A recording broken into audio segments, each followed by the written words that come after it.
Vocês já viram o meu vídeo com o deputado estadual por São Paulo, Carlos Gianazzi, do PSOL?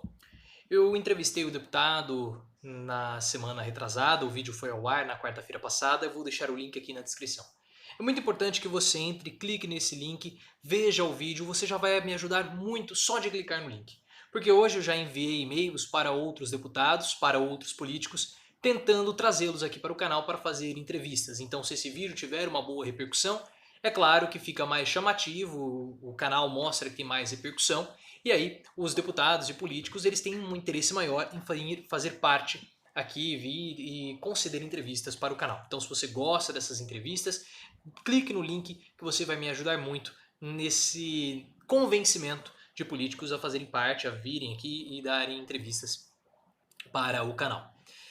E hoje eu estava falando agora sobre o vídeo, eu estava percorrendo o Twitter, o meu Twitter é @profileoficial, se você quiser me seguir lá, e eu comecei a ver o Twitter do Ciro Gomes. E o Ciro Gomes parece que finalmente acordou, parece que ele finalmente entendeu como que as coisas funcionam.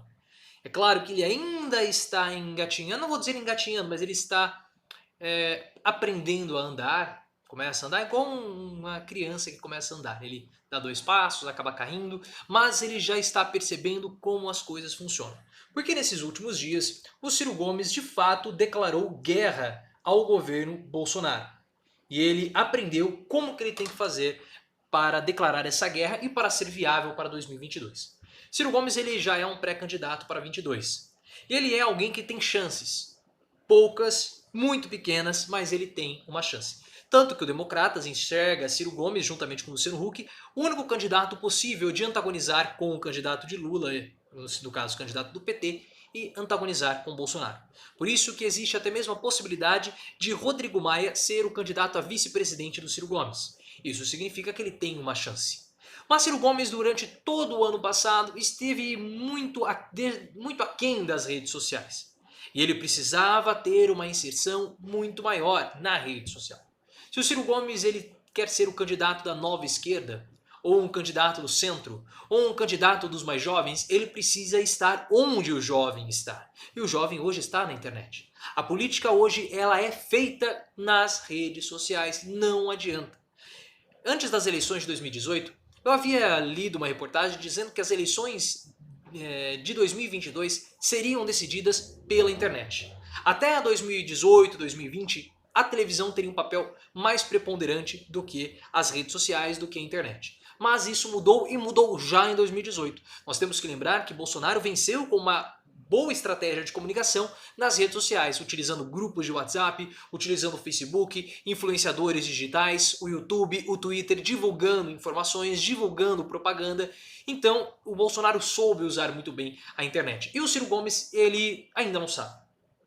Ele tem um canal dele no YouTube, vira e mexe ele faz uma entrevista, ele faz uma live, ele faz até mesmo aquele Repare Bem. E também tem o Observatório Trabalhista. O Observatório Trabalhista, se você não sabe, é um programa que o Ciro Gomes tem, que ele se reúne periodicamente com a cúpula do PDT e ele vai analisando o governo Bolsonaro com base em alguns indicadores. E com base nesses indicadores, ele vai dando pontos alternativos, fazendo uma oposição inteligente, o que é muito necessário. Ciro Gomes, ele assumiu esse papel de ser aquele que vai reeducar a população brasileira a como fazer oposição. Porque nesses últimos anos dos governos petistas, nós perdemos a capacidade de fazer oposição. O PSDB não soube assumir esse papel e nós acabamos ficando despolitizados. E o Ciro Gomes ele tem esse papel e é importante, porque mesmo que você goste de Bolsonaro, talvez nas eleições municipais possa ser que um candidato que você não goste seja o seu prefeito. Ou pode ser que um candidato a prefeito hoje, que o prefeito da sua cidade seja de um outro partido que você não gosta, então você precisa aprender a fazer oposição. E o Ciro Gomes, ele tem assumido esse papel. Só que a inserção dele nas redes sociais, como eu falei, era uma inserção muito ruim. As lives que ele fazia não eram bem lives, porque eram programas gravados que ele simplesmente jogava no YouTube como se fossem lives. Não havia interação. O Instagram, muito, mas muito pobre, e também o Twitter. Mas nos últimos dias, como eu falei, ele declarou guerra ao Bolsonaro. Apareceu em diversos vídeos no Instagram no Instagram não, perdão, no Twitter, fazendo ataques ao Bolsonaro, fazendo ataques a Paulo Guedes, a Sérgio Moro e fazendo principalmente comparativos entre ele, Ciro Gomes, com o Bolsonaro. E o vídeo é essencial, porque com o vídeo as pessoas conseguem compartilhar. Um texto é chato, tem que ler, as pessoas não querem mais ler. As pessoas elas querem ver um vídeo. Se possível, com uma única figura você já resolve o problema. Porque as pessoas hoje elas estão muito imagéticas. Elas precisam ver as coisas, elas precisam olhar uma figura. E principalmente vídeos, mais vídeos curtos. E o Ciro Gomes aprendeu, espero que tenha aprendido, aparentemente a fazer isso. E por que eu espero? Porque é importante esse tipo de oposição. Nós precisamos voltar a aprender a fazer oposição. E desde o dia 28 de fevereiro, o Ciro Gomes ele tem postado os vídeos recentes no Twitter. O primeiro deles, ele atacou o Bolsonaro falando sobre o apoio à democracia. E eu até mesmo fiz um vídeo comentando. Vou deixar o link aqui na descrição para que você possa ver. Depois, no mesmo dia, ele fez aqui um vídeo falando o seguinte: marque aquela pessoa que ainda tem simpatia por Bolsonaro. Essa é a importância do vídeo. Porque com o vídeo você consegue marcar um amigo, você consegue compartilhar e isso a outra pessoa pode ver, pode interagir. Essa é a grande sacada que o Ciro Gomes aparentemente começou a descobrir. Marque aquela pessoa que ainda tem simpatia por Bolsonaro. Peça para assistir ao vídeo e pesquisar sobre esses dados. Vamos expor as mentiras de Bolsonaro e quem ele realmente é. E aí o que ele falou nesse vídeo que tem... Quanto tem esse vídeo aqui? 2 minutos, um vídeo muito curtinho. Ele falou o Bolsonaro por conta do orçamento impositivo, porque ele falou que o Bolsonaro, quando ele teve a opção de votar o orçamento lá atrás, quando ele era deputado, ele votou. E esse orçamento impositivo congelou gastos com saúde, congelou gastos com educação. E o Bolsonaro votou a favor desse orçamento. E depois, o Bolsonaro que defendia o orçamento impositivo está contra o orçamento e está tendo toda essa briga com o Congresso, ao ponto do general Augusto Heleno chamar os congressistas de chantagistas e até chamar a população para ir nas ruas protestar, manifestar o seu apoio a favor do governo Bolsonaro. E o Ciro falou o seguinte aqui nesse tweet de 22 horas atrás, praticamente no domingo, 8 horas da noite. O que este traste fala de manhã não serve para a tarde, porque o Bolsonaro defendeu o orçamento impositivo quando ele era deputado e agora ele está contra o orçamento impositivo, está querendo votar o orçamento ter uma flexibilidade maior. E nesse mesmo vídeo que ele atacou o Bolsonaro, ele falou que o Bolsonaro, apesar de querer cortar os gastos com saúde e educação, ele não mexe com o lucro dos bancos. E aí é importante, porque nesse vídeo, apesar dele atacar Bolsonaro, ele faz uma política. Porque Ciro Gomes ele defende muito a questão financeira, a questão bancária, taxação de lucros e dividendos, taxação de grandes fortunas. Então quando ele fala que o Bolsonaro não está atacando os bancos, está privilegiando os bancos em detrimento dos mais pobres, ele está também fazendo política e isso é importante. E depois ele fala da corrupção, porque a corrupção para a classe média, principalmente para o eleitor de Bolsonaro, é um elemento importante. E aí ele fala dos funcionários fantasmas, que Bolsonaro tinha 6 funcionários fantasmas que depositavam dinheiro na conta dele, no pequeno valor que ele tinha, da verba de gabinete que ele tinha. Por que o Bolsonaro não conseguiu fazer grandes esquemas de corrupção? Porque a verba que ele tinha era muito pequena. Por isso que os valores eram irrisórios, diferentes dos esquemas de corrupção que o Ciro Gomes dá a entender da época dos governos petistas. Depois, no dia 29, ele faz um outro vídeo também bem interessante sobre Paulo Guedes, tentando explicar quem é Paulo Guedes, e ele faz um comparativo com ele, Ciro Gomes, porque Paulo Guedes é ministro da Economia e Ciro Gomes foi ministro da Fazenda, que é o antigo Ministério da Economia. E ele fala que o Paulo Guedes, ele explica um pouco da história e da trajetória de Paulo Guedes. Ele fala que o Paulo Guedes é alguém que está preso com ideias arcaicas desde os anos da década de 80, ideias de 40 anos de idade. E parece que Paulo Guedes não adaptou. Eu acho que Ciro Gomes foi bonzinho, porque os planos de Paulo Guedes, que é cortar gastos públicos, reduzir salários e dificultar o consumo, são ideias lá atrás que surgiram há quase 80 anos com o surgimento do FMI, 70, 80 anos com o surgimento do FMI. Porque o FMI tinha como política, para salvar aqueles países que estavam com dificuldades financeiras, dificuldades econômicas, ele tinha essas três medidas. Primeiro, congelar, encarecer o crédito, ou seja, elevar a taxa de juros, elevar os juros.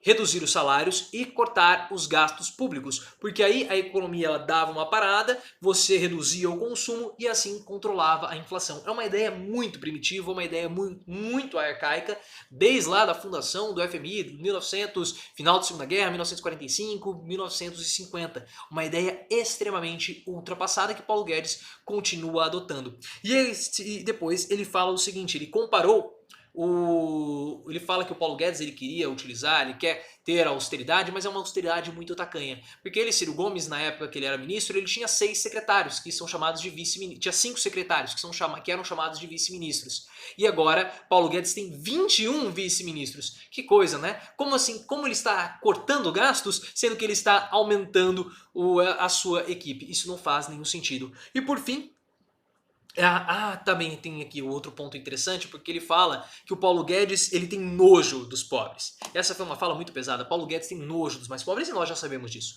Paulo Guedes fala das empregadas domésticas. Paulo Guedes é contra os mais pobres. Todo mundo sabe disso. Se você é uma camada mais pobre e acredita que Bolsonaro vai fazer um governo para você, pode esquecer. Bolsonaro, Paulo Guedes fazem um governo totalmente corporativista. É um governo para os barões, como o próprio Ciro Gomes falou, porque enquanto ele está tentando cortar gastos públicos que vão prejudicar a saúde, vão prejudicar a educação, ele está dando várias isenções de impostos para grandes empresas. Como o próprio Ciro Gomes falou, está dando isenção de impostos para os free shops. Ou seja, antes o brasileiro tinha uma cota de R$500, o brasileiro que voltava do exterior tinha uma cota de R$500 que ele podia fazer compras no free shop. O free shop são mercadorias que são isentas de impostos. Agora essas compras elas podem chegar a R$1.000, ou seja, ele duplicou a possibilidade de compra das pessoas, dos brasileiros que vêm no exterior comprar dessas lojas. Ou seja, ele praticamente dobrou a arrecadação, o lucro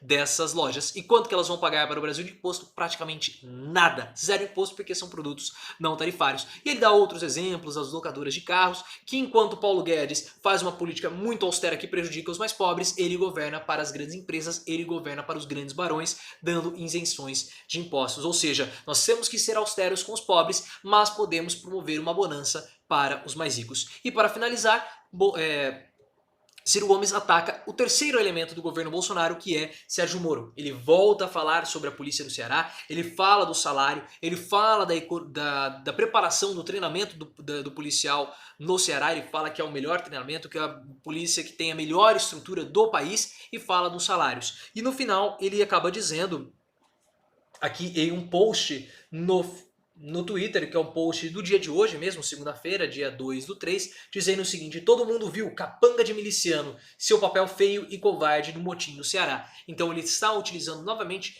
aquela expressão usada pelo deputado Glauber do PSOL, falando que Moro é um capanga dos milicianos, e como eu falei no meu vídeo de hoje à tarde, Moro de fato cada vez mais tem se tornado um capanga dos milicianos, passando essa imagem, melhor dizendo, Moro tem cada vez mais passado essa imagem de capanga de miliciano por conta das próprias ações dele, Sérgio Moro, porque Moro está jogando a sua reputação na lata do lixo. Se você chegou até aqui, gostaria de ouvir a sua opinião, se Ciro Gomes está no caminho certo, se Ciro Gomes está no caminho errado, se você acha que Ciro Gomes precisa manter essa estratégia nas redes sociais ou não. Gostaria muito de ouvir a sua opinião a respeito desse assunto. Também deixa aqui que você tem, se você gosta do Ciro Gomes, as suas percepções a respeito desse pré-candidato para as eleições de 2022. Você também pode me seguir no Twitter, @profileoficial, e no Instagram, canal Profiléu.